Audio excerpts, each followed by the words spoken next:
Hello guys and welcome back to another video on the Crew 2. Today we're going to be talking about air races in the Crew 2. And not just air races, but how to do the air races, how to complete them perfectly, what perks you need to use on your planes and also in the perk tree, and how exactly you should go about doing them and how to angle your plane correctly. I used to have the world records a lot. Way back at the start of the Crew 2, I had the world record for the planes when no one was really trying them. I still have a few world records to this point, and I've not tried getting any world records for a while. I've been focusing on other things such as motocross and all that sort of jazz and hypercars. So I'm going to teach you how to get world records and how to potentially beat me in the Crew 2. So let's get to it. So there are 8 racing events in the Crew 2. I want to say 8. But it's actually 7 because this one here called the delivery doesn't actually count even though it's cast as an air race. So there's 8 air races you can get into and try to get the world record on. Each has their own kind of race line that you need to take throughout them. As you can see, if I move over to here and look at the leaderboards, I am no longer number 1 here. I used to be for actually for a week no one contested me, but I haven't really gone back to it since. And you can see there's 2 planes that people use. People use the Harmon Rocket. And people also use the North American Mustang. And I've never used the Mustang before. I think I tried it once and it felt really weird, but I never really put too much effort into trying it. But as you can see, I did it at 248 when these guys are all 270 now, so I haven't touched it in a while. When I still have the world record on is Black Mount down here. And if we look at it here, I have 135.449, where the next is almost a second behind me using the Mustang. So there's that. So we're going to talk about the vehicles. Let's move over to our house real quick. We'll go to the one in Miami because why not? The one in Miami is really nice. And once it loads, I'll talk about the plane. So this is the plane. This is the Harmon Rocket HR3, which in my opinion is the best. Like I said, I've not tried the Mustang. I also have the Mustang. If I can find it and remember what it looks like, I think it's that. So this is the Mustang that people also use. I cannot see why people use it, but I don't know, if people are getting the world records, there must be something good with it. So you can also try this. But let's quickly shift on back over to our HR3 rocket. So in our HR3, there's a few perks that you want to choose in the vehicle. So let's go to customize and we're going to go to performance. And you're going to see this. So what I've done in order to get the maximum amount of efficiency and speed from the plane is I'm trying to get pure on all my parts here. As you can see, I only have 4 pure parts. I have the boost refill perk as well. I have the forensic perk here, which makes me go faster the more I boost. And also, you really want to prioritize these as well, which is gateways. And you get boost, you get nitro as you go through the gateways, as you perfect them. And you want a route that's basically perfecting every single one of the gateways. So that's why you want it, so you can get more boost. The perfect setup, even though I don't have it, would be pure with the gateway perk. Have these all pinks 270s pure with the gateway perk would be the best setup. Within the point tree as well in the game, why am I floating? I thought I was floating in the air for a second then.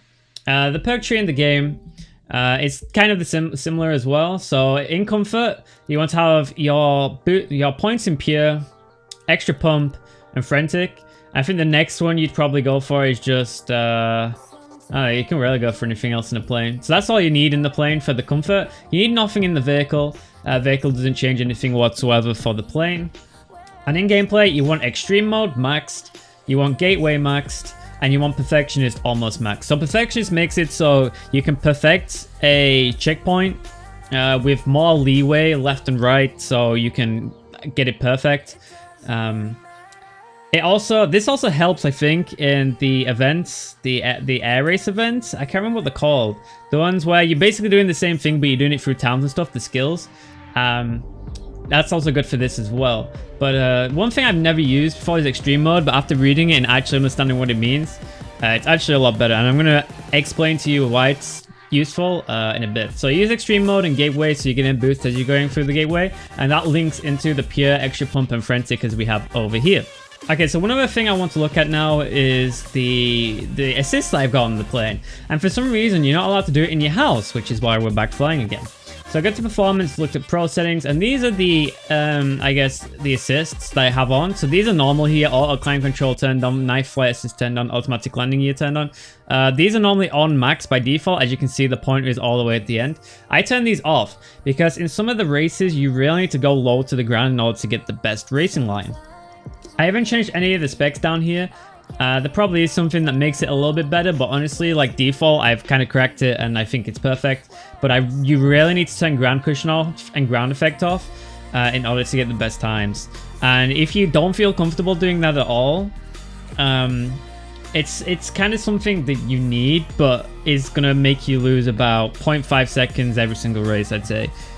So you can keep them on if you want, or maybe on half. It depends on how much you rate your, flying ability. Anyway, so another thing I want to show you guys is the extreme mode. So I was explaining the extreme mode before, and if you guys don't know, on the X button on a PS4 controller, no, the square button on a PS4 controller, the X button on an Xbox controller, I don't know what it is on PC. As you can see here, as I rotate around, if I hold it, you can see my plane jolts a little bit, and it makes me turn slightly faster than I was previously. And this is the same for rolling. When you initiate a roll, it goes faster. You can see, look how slow that is in comparison to this. It's the same as tilting up. You can tilt up way faster as well when holding this button. And down. As you can see, look at the rudder at the back and look how, I guess, smoothly it rotates. But if I hold it, it will just jolt up instantly. And that's what extreme mode does. And this is what you need to use during these races in order to get the maximum amount of benefit out of your plane. So now we're going to go do one of the events over here, which is the Black Mount. And I'm going to explain the routing of one of these events. I could do routing for all the events as well. There's a few things I need to show you during these events, which is going to come in handy for you to get the world record as well. So we're going to pull in here, and I'm going to wait for the event to start real quick. As I said before, I currently have the world record for this track. I don't think I've touched it in a while either, so we may get a better time during the video. But let's give it a go, shall we?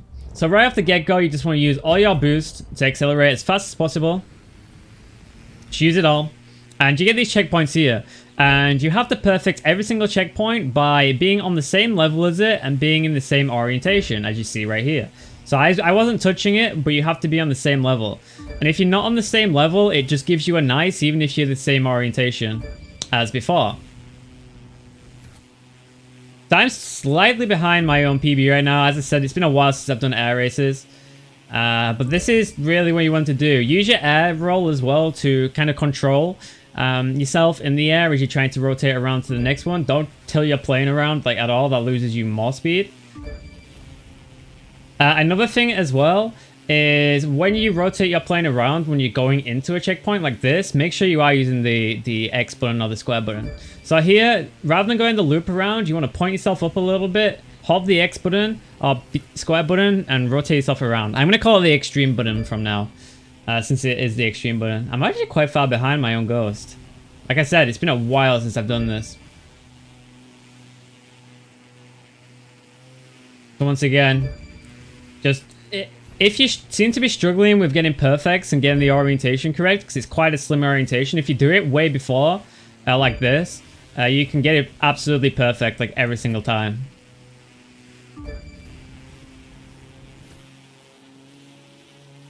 And with boost usage as well, what you want to do is, especially when you have Frantic full, you want to keep as much boost as possible. Only really use it if you drop below 395, I'd say. Like here, just like hold the boost down for a lot so you gain as much speed as possible. And like I said, only do it above when you're below 395. So you can see again, I'm doing the exact same turn by holding square or X, the extreme button, and you can get a tighter turn around that as well. And I did everything perfect there, even though I was really far behind my Ghost. My Ghost is extremely fast on this one.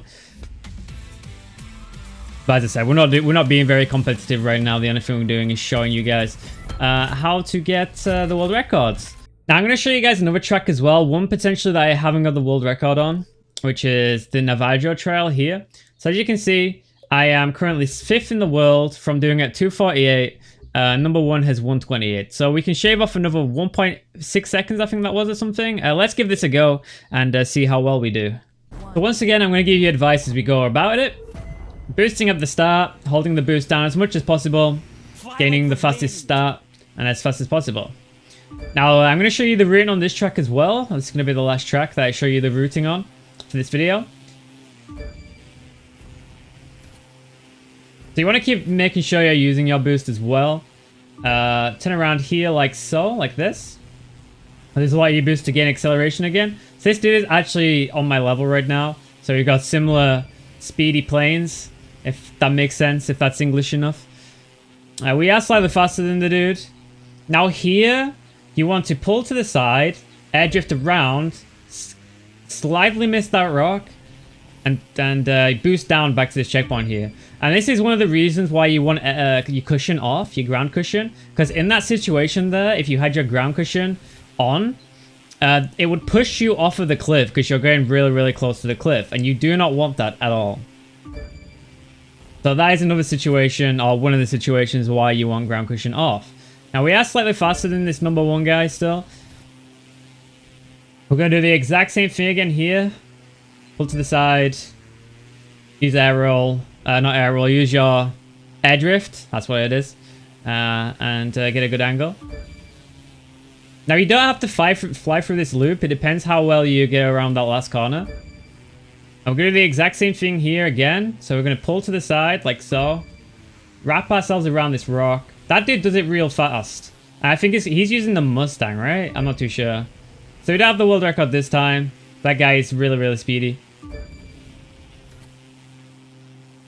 And that's the routing for that one.